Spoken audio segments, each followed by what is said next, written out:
Christians are one of the most persecuted religious groups in the world today.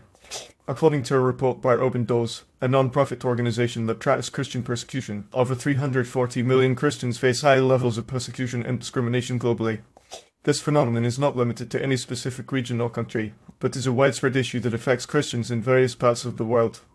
There are several reasons why Christians are persecuted in society today, and it is essential to understand these factors to address this issue effectively. One of the primary reasons for Christian persecution is the growing intolerance towards Christianity in many parts of the world. In some countries, Christianity is seen as a Western religion, and its adherents are viewed with suspicion and hostility. This perception is often fueled by misinformation, stereotypes, and prejudices against Christians.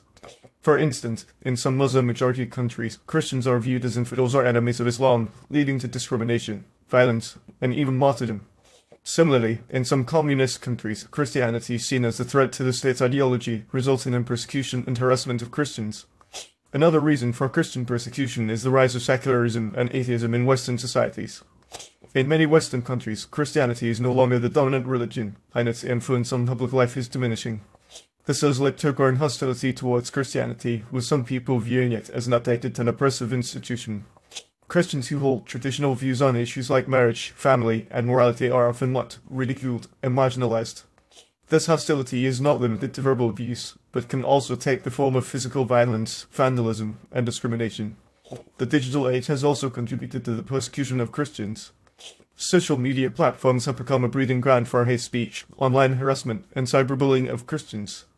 Online trolls and extremists often target Christians, using derogatory language and offensive imagery to intimidate and silence them. This online persecution can have serious consequences, including emotional trauma, loss of reputation, and even physical harm. Furthermore, the internet has also enabled the spread of false information and conspiracy theories about Christianity, which can fuel prejudice and hostility towards Christians. In addition to these factors, the failure of governments and institutions to protect Christians has also contributed to their persecution. In many countries, governments are either unable or unwilling to protect Christians from violence, discrimination, and harassment. This can be due to a range of factors, including corruption, incompetence, or ideological bias. For instance, in some countries, governments may be reluctant to confront extremist groups that target Christians due to political or economic interests. Similarly, institutions like the media, education, and law enforcement may also fail to protect Christians, either due to ignorance, prejudice, or lack of resources. The consequences of Christian persecution are severe and far-reaching. Christians who are persecuted often face significant emotional, psychological, and physical trauma. They may also experience social and economic exclusion, including loss of employment, education, and healthcare opportunities. In some cases, persecution can even lead to forced migration, displacement, and exile. The persecution of Christians also has broader implications for society as a whole, including the erosion of religious freedom, the spread of extremism, and the undermining of social cohesion. In conclusion, the persecution of Christians is a complex and multifaceted issue that requires a comprehensive and nuanced response. It is essential to address the root causes of persecution, including intolerance, secularism, and online hate speech.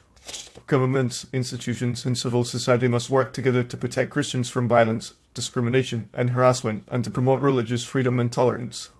By understanding the reasons behind Christian persecution and taking concrete actions to address them, we can help to create a more just and inclusive society for all. Ultimately, the persecution of Christians is a symptom of a broader crisis of values and principles, and it requires a renewed commitment to human dignity, compassion, and solidarity.